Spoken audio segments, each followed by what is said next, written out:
Bonjour à toutes et à tous, c'est au moins la troisième fois que je dis ça ce matin. Merci d'être venus si nombreux. Aujourd'hui, posez vos calepins, posez vos ordinateurs. Ouais, sauf Nicolas, il a le droit, je sais qu'il va préparer une petite PR ou relire la mienne. Aujourd'hui, je suis là pour vous raconter des histoires. Dans ces slides, vous n'allez voir pas de code, pas de QR code, vraiment plus un peu de nostalgie et de bon temps. Alors on va commencer en 1995 pour la photo que vous voyez là. Donc c'est la page de PHP en 1995. PHP qui a été créé en 1993 par Rasmus Lerdorf. Et à l'époque, c'est Personal Homepage Project. Son idée, c'est qu'il utilise du HTML, mais des fois, il a besoin d'appeler une base de données, il a besoin de faire de la programmation, en fait. Et à l'époque, on fait beaucoup de C, mais c'est quand même peu accessible, et dans de HTML, c'est compliqué. Donc du coup, il s'invente une petite syntaxe où il met du code dans des espèces de commentaires en PHP, et ça lui permet d'avoir un peu de dynamisme. Moi, en 1995, j'ai 4 ans, donc j'ai pas commencé PHP en 95. Et pour faire cette conférence, je me suis posé la question, mais quand est-ce que tu as commencé PHP? Du coup, je suis retourné sur Gmail. Il vous parle, ce logo? J'ai eu accès à Gmail un tout petit peu après la bêta, en 2006, et je suis remonté avec les mails par ordre décroissant sur la date pour un peu faire une archive sur moi-même et chercher quand est-ce que j'ai utilisé PHP la première fois. Spoiler alerte. Je pense que j'avais 14 ans. Je pensais pas qu'à cette époque-là, les selfies et les duckface allaient devenir si populaires. Cette photo a sûrement été prise avec ce téléphone d'ailleurs. À cette époque-là, on n'avait aucune idée qu'on allait tous avoir un mini ordinateur dans notre poche et qu'en fait, ça allait être vraiment notre quotidien, quoi. Ça, c'était un super téléphone, hein. Il faisait Walkman en même temps, le top du top. Revenons à nos mails. Donc ça, c'était l'interface de Gmail à l'époque. Je vous ai promis beaucoup de nostalgie aujourd'hui. Et dans ces mails, je fouille un peu et je tombe sur le premier hébergeur web que j'ai acheté. Enfin, que j'ai acheté. À l'époque, j'ai 14 ans. Donc du coup, j'ai pas de carte de crédit. J'ai qu'un téléphone. Je payais ça en Allopass. Est-ce que ça vous dit quelque chose, les Allopass? Je sais pas si ça existe encore, hein, mais... Alors, ce site web... D'ailleurs, je suis aussi tombé sur un mail, c'était une inscription à portailphp.net. Alors, je sais plus du tout ce que c'est, le site n'existe plus. Si vous savez, dites-le moi. En tout cas, en 2006, le site fait peau neuve. Alors, j'aime beaucoup les gifs, les petits carrés là qu'on mettait partout. Et petite anecdote là-dessus, je retombe sur un mail qui dit « Ah, attention, je me suis fait hacker mon PHP bébé, ça vous parle ?» C'était avec ça qu'on faisait nos petits forums de discussion. C'est les Russes, en gros, ils injectent un gros bout de code, le voici, faites attention, etc. Donc vraiment trop drôle, bourré de fautes. Donc c'était le propriétaire de cet hébergeur qui disait ça à l'époque. On va avancer un peu et on est en 2007. Donc là, PHP, il a quand même déjà une paire d'années. Et vous voyez que PHP, en 2007, il y a déjà la version 5 et la version 4 est toujours maintenue, mais on a la version 5.2.1 qui est release là.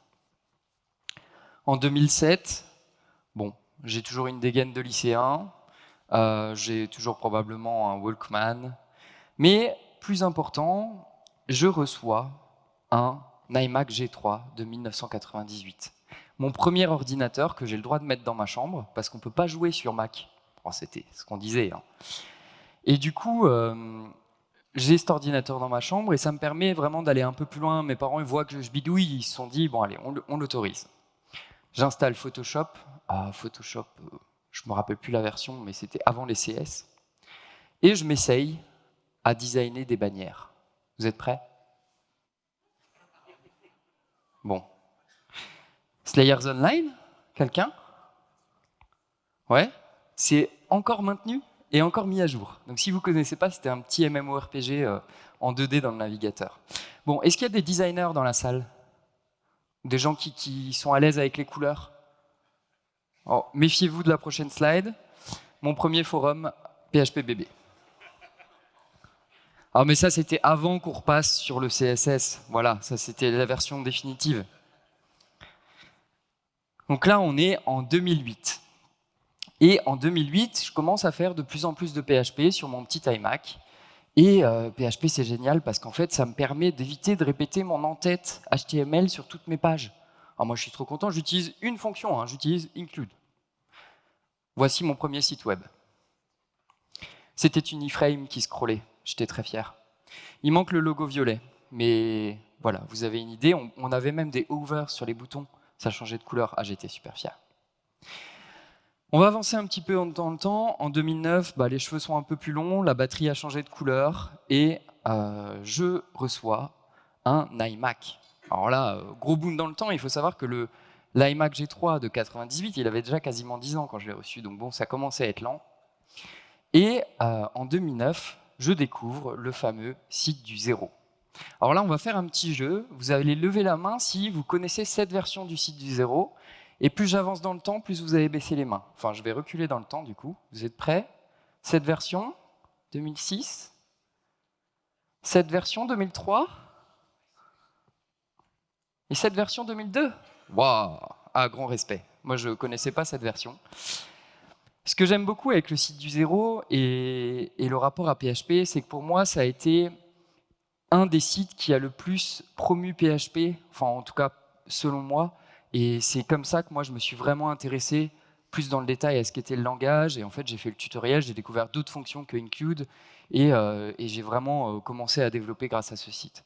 J'ai aussi bien entendu fait le tutoriel de la calculette en C, on l'a tous fait. Mais voilà, donc grand merci à Mathieu Nebra. Et quand j'ai fait un peu des recherches sur ces archives, on voyait qu'il avait très envie que tout le monde apprennent les langages de programmation et que tout le monde puisse développer sa page web. Et ça, je trouve ça très, très, très, très chouette. Alors, pour la suite, j'ai une phrase de Nekfeu que j'aime beaucoup qui dit « Mais qui a conseillé la conseillère d'orientation ?» Vous voyez, j'ai quand même pas mal bidouillé sur les ordinateurs. Je lis une brochure sur du génie civil et je décide de faire génie civil. N'importe quoi.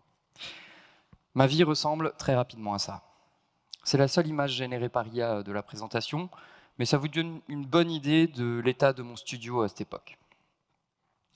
Et pourquoi est-ce que le studio est dans cet état-là? Je fais toujours un peu de programmation, mais aussi beaucoup de jeux vidéo. C'est quoi le jeu? Ah, il y a des fans dans la salle. Voilà, je pense que c'est une période de ma vie que je regrette un peu, mais pas vraiment. Parce que autant je jouais beaucoup, mais en fait, dans le jeu, j'ai appris à tricher, je faisais du botting, et du coup, je codais des bots. Et en fait, du coup, j'ai commencé à développer des skills en programmation sur d'autres langages que PHP.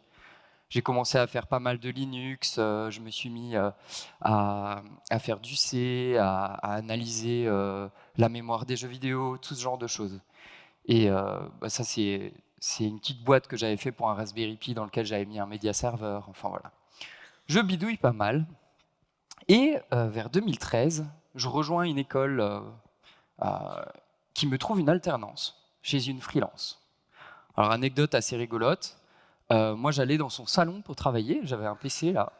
Et il y avait son mari à côté qui jouait à World of Warcraft toute la journée en slip.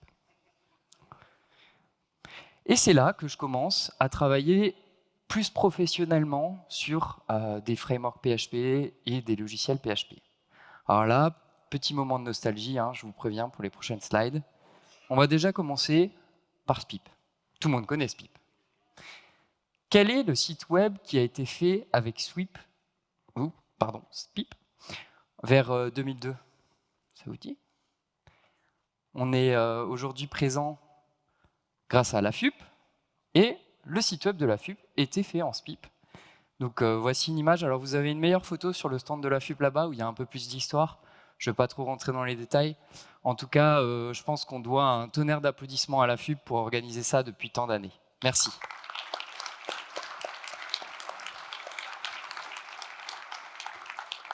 Je me baladais sur les stands hier et je suis tombé sur un stand Typo 3. Je me suis dit, oh, ça existe encore, ça. Pardon. Ça, c'était typo3.org. en 2002. Il faut savoir que Typo 3 a été créé en 98. Ils avaient une autre page web, donc je vous l'ai remise ici. Ce qui est intéressant ici, c'est que vous voyez le petit PHP Accelerator. Je ne sais pas si ça vous parle, ça. Mais en gros, c'était une boîte qui avait mis en place, je vais faire un gros raccourci, mais c'est un genre d'OP cache de l'époque, qui d'ailleurs a été vite plus maintenu. Et on a ensuite eu OP cache qui a été intégré dans le corps de PHP en 2013, donc à peu près dans les années où on se situe maintenant. Je travaille aussi sur WordPress. Alors voici une des premières pages web de WordPress. Et WordPress qui a vraiment propulsé PHP pour moi parce que c'était énormément utilisé et ça a toujours utilisé PHP. Donc gros shout-out à eux pour avoir fait ça. Je travaille aussi sur du Joomla. Alors Joomla, vous avez un peu travaillé avec? Moi je m'en rappelle parce que je faisais des migrations de Joomla 1 à Joomla 2. Alors, je peux vous dire c'était pas sympa. Ouais, c'était l'alternance, quoi. C'était plutôt moderne, cela dit, en 2013 en tout cas. C'était de la programmation orientée objet, ça avait un concept de modèle vue contrôleur. On va dire que la version 2, j'ai quand même trouvé ça plutôt pas mal. Je travaille aussi avec PrestaShop. PrestaShop qui a été fait seulement en 2005. C'était un projet Epitech, grosso modo. Et pareil, en fait, je design des boutiques. Mais au final, mon travail sur PrestaShop va plus se limiter à faire de l'intégration CSS et HTML. Alors vous voyez, PHP, c'est vraiment tout un écosystème de plein, et j'en ai oublié plein, hein, c'est sûr, plein de CMS, de frameworks, de choses comme ça. Et maintenant, je vais vous demander un petit exercice. Essayez de me trouver des sites web qui ont été très populaires et qui ont été créés en PHP, mais il y a longtemps. Donc il y a longtemps, on va dire vers les années 2000. Facebook, facile. Wikipédia, très bien. Un autre? Skyblock peut-être, ouais, je ne me suis pas renseigné. Bon allez, on va voir quelques images pour se faire plaisir.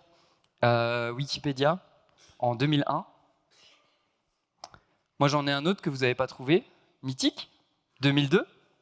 Et oui, Mythique, ça a toujours été du PHP. Attention les yeux, si vous êtes photosensible. Alors oui, Cdiscount a probablement utilisé un peu de PHP au début, mais aujourd'hui, c'est plutôt du .NET. Mais bon, c'est incroyable quand même. On a Yahoo. Yahoo qui a toujours utilisé du PHP. Ou encore, un peu plus tard, Flickr, en 2004. Ah, ce bouton est incroyable. Je pense qu'on remet ça sur des sites, ça marche. Non, c'est pas vrai, ne faites pas ça. Facebook, vous l'avez cité, mais ça c'est beaucoup plus tard aussi, en 2005. Alors on voit que PHP est quand même très populaire dans ces années-là, et il faut savoir qu'en 2013, PHP en est toujours à sa version 5.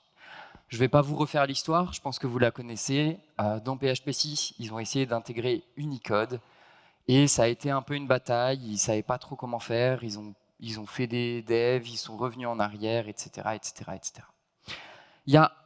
Je ne vous ai pas encore trop parlé de framework. Et le premier que je voudrais vous montrer, parce que je trouve leur page web incroyable, c'est Drupal. Ça, c'est la page web de Drupal en 2001. Alors, j'ai jamais trop utilisé Drupal, mais je sais qu'ils sont, pour moi, assez importants dans la communauté PHP. Ils font des conférences qui amènent quand même beaucoup de monde. Il y a des gens qui utilisent Drupal ici? Ah ouais, pas tant. Alors c'est marrant parce qu'on entend dire qu'ils ont une communauté à part de celle de PHP, mais bon, pour moi, ils ont tous leur place ici, comme nous tous. On va continuer. En 2013, je découvre aussi d'autres frameworks comme CakePHP. Alors CakePHP, ça a été quand même un des gros frameworks à mon avis à la même époque que Symfony. Ça a été inspiré par Ruby on Rails comme Symfony. Et l'idée, c'était de faire de la convention par-dessus la configuration. En 2005, ça c'était la page web de CakePHP. Je vous la mets juste comme ça, mais elle n'est pas assez rigolote, celle-là. Elle est trop professionnelle. On a aussi un framework que je découvre dans ces années-là, qui a été créé en 2011. Donc ça, c'est un framework qui est arrivé beaucoup plus tard, qu'a créé Taylor Otwell. Et c'est rigolo, sur sa première page web, il disait « I want Laravel to have a vibrant, friendly community, so feel free to send me an email ». Aujourd'hui, essayer d'envoyer un email à Taylor, à mon avis, ça va être compliqué. Et en 2013, je participe à un concours avec la ville de Strasbourg, où l'idée, c'est de faire découvrir l'open data. Alors là, je vous en parle de ça parce que notre idée de l'époque, c'était un peu de faire un modèle de langage.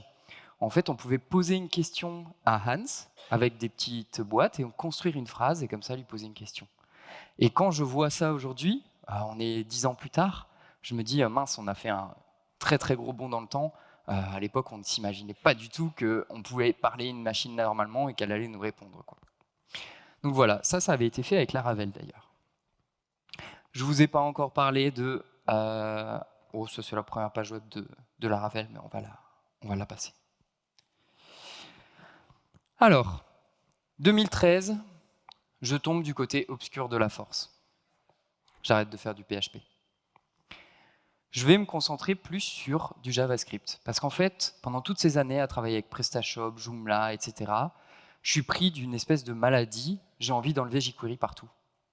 Je vois du jQuery, je me dis, bon, on peut faire ça en JavaScript, arrêtez. Alors je commence à contribuer sur GitHub, à enlever jQuery par-ci, à enlever jQuery par-là. Je découvre Node.js, qui était en version 0.10 à l'époque.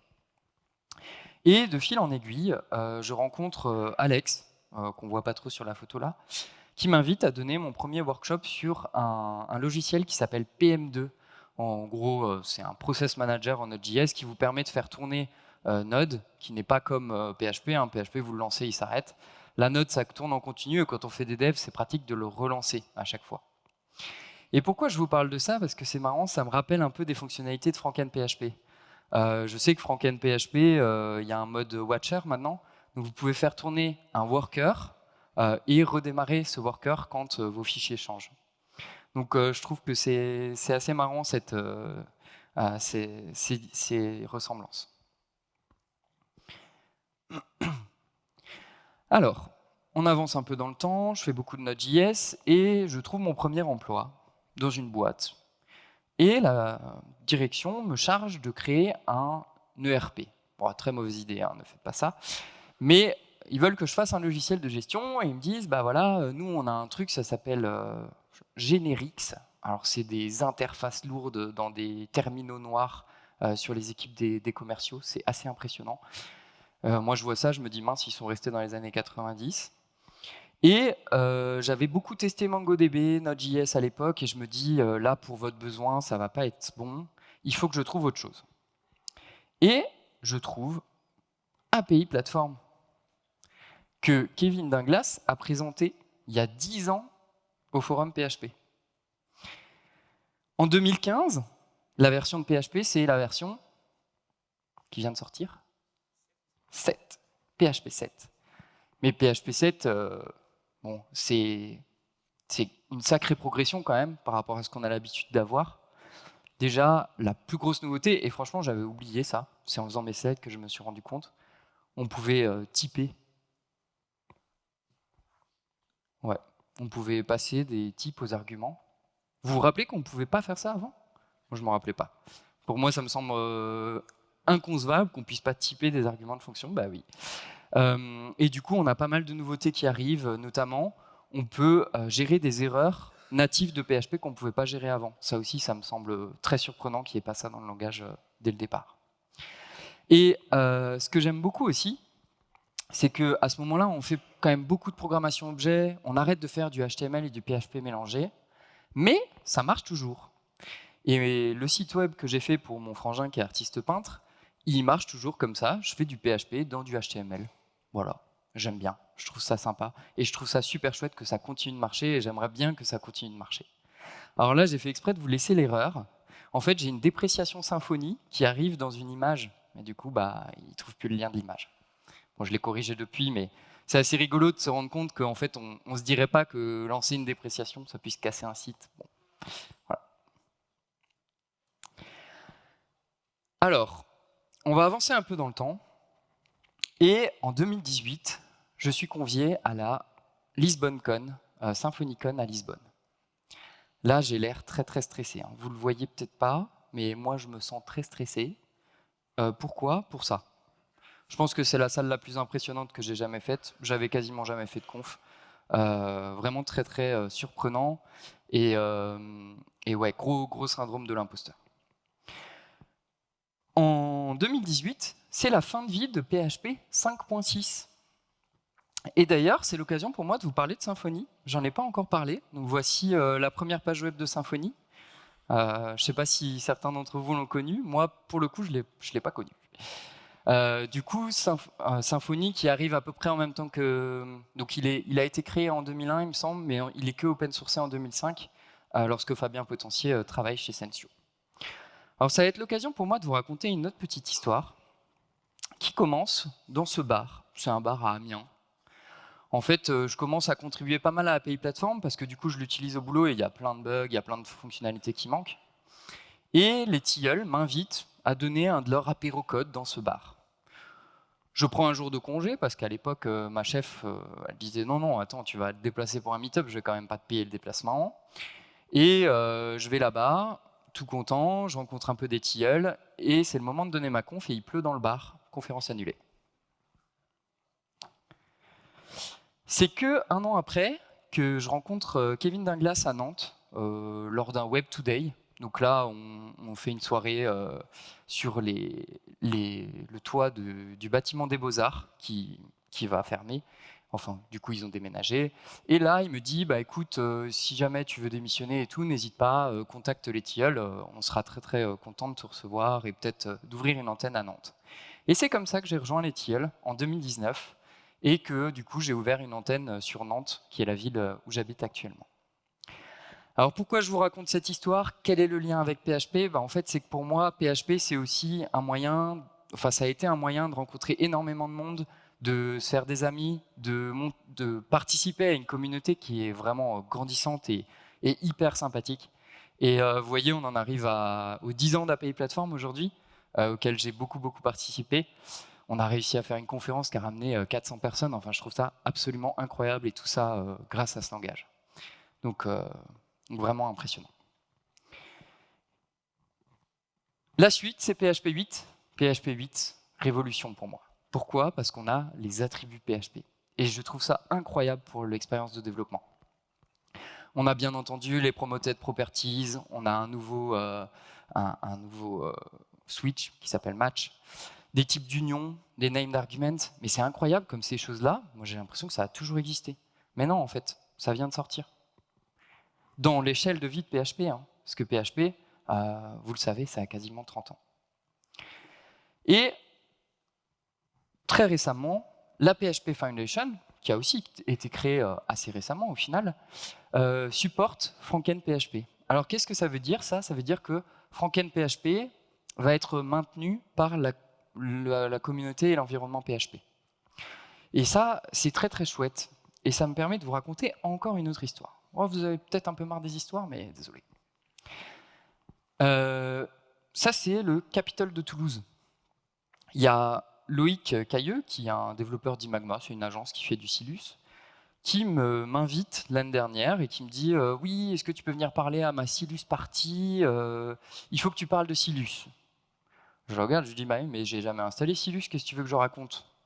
Il me dit ouais, c'est pas grave, bah, installe Silus et tu nous dis quelle était ton expérience. Bon. Alors du coup, je me dis ok, je vais faire ça, mais j'ai envie d'aller un peu plus loin. Et depuis que FrankenPHP est un peu à la mode, on voit pas mal de benchmarks peuplés un peu à droite à gauche sur le web, sauf qu'ils me plaisent pas trop. Et il y a un des benchmarks que Kevin met souvent sur ses slides, qui est un benchmark sur Silus. Mais voilà, moi ça me plaît pas trop. Je me dis, j'aimerais bien faire mon propre benchmark parce que je suis pas sûr de comment ils ont fait. Il y a quelque chose qui me chiffonne. Sans plus attendre, je vais vous mettre les résultats de ce benchmark. Donc, je les ai déjà un peu montrés hier. Mais l'idée, c'est qu'on va comparer Nginx et FrankenPHP, mais dans un environnement qui est le plus optimisé possible. C'est-à-dire que si vous lancez un benchmark juste comme ça, en fait, PHP FPM et FrankenPHP vont essayer de trouver le nombre de workers maximum pour votre serveur. Alors pour ça, ils font un bête calcul avec le CPU et la RAM. Mais en fait, il faut savoir que vous pouvez trouver un sweet spot de ce nombre de serveurs à la main. Et c'est mieux, parce que du coup, vous allez sûrement avoir plus de workers que ce qui est prévu. Donc ici, en fait, j'ai passé 3 jours à essayer de trouver les sweet spots sur ce petit scaleway. Donc j'ai pris l'instance la plus faible, enfin la plus basse. Et ensuite, j'avais une donnée de référence pour comparer. Et du coup, navré pour les daltoniens, j'y pense que maintenant, mais les deux petites courbes ce sont les courbes de Nginx PHP FPM et FrankenPHP en mode normal thread. Vous voyez qu'il n'y a aucune différence. Par contre, la courbe qui est très élevée, donc un très grand nombre de requêtes par seconde, c'est le mode worker.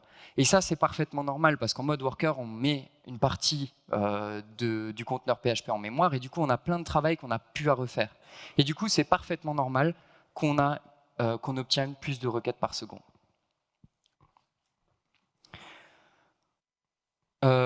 Vous avez en bas l'URL de ces benchmarks, si vous voulez les reproduire ou aller vérifier un peu ce que j'ai fait, il y a tout le détail dessus.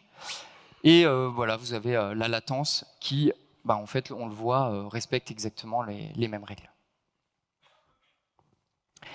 Il y a un autre benchmark qui m'a beaucoup plu, qui est sorti récemment, qui a été fait par Tideways.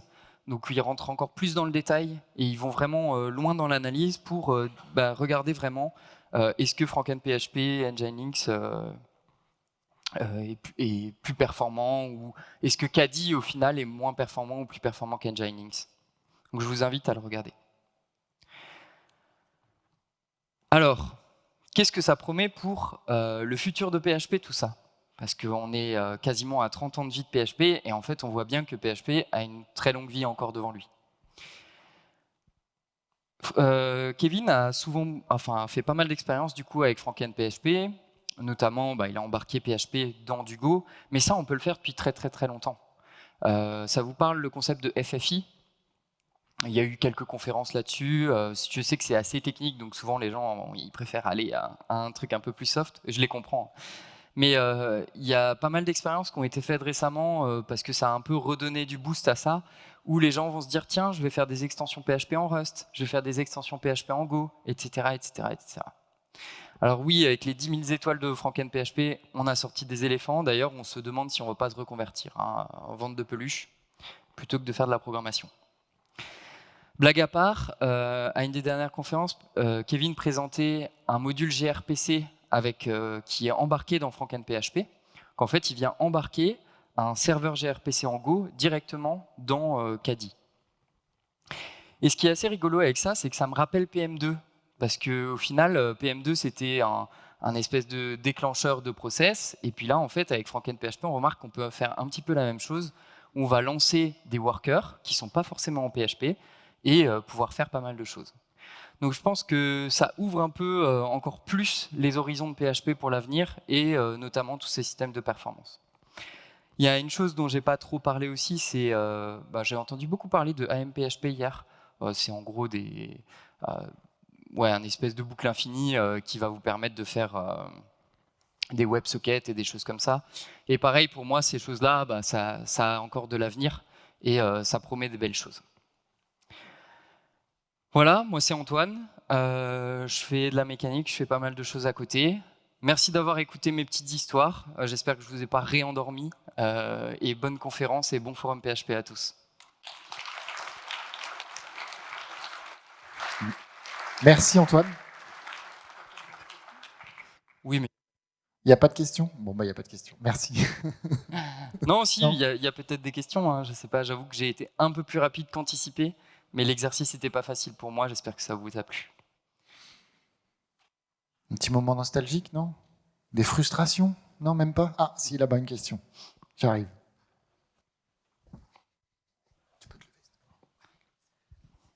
Merci pour Gou. Tu avais parlé à un moment donné que voilà, tu as quitté PHP pour faire du JS. Ça arrive, on appelle ça des erreurs de jeunesse. C'est un pari assez risqué quand même de retourner après sur PHP. Comment tu l'as vécu? En fait, comme je disais, il fallait faire un logiciel de gestion d'entreprise. Et Node.js, il était clairement pas assez mature, et le créateur de Node.js lui-même l'a dit plus tard. Et en fait, clairement, les outils de développement de PHP, ils étaient pour moi tellement en avance, on allait beaucoup plus vite.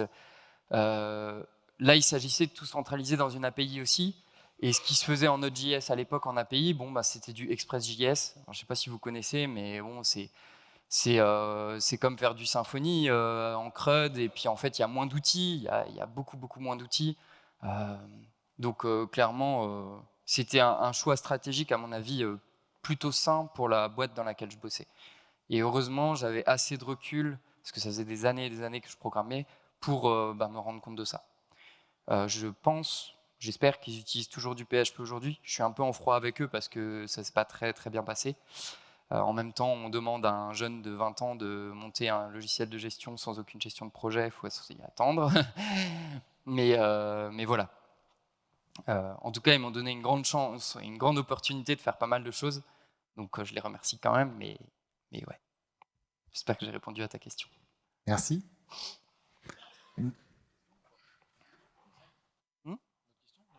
Ouais, si tu veux. Allez, si vous avez encore une question. Ah, au fond là-bas, j'arrive, à gauche.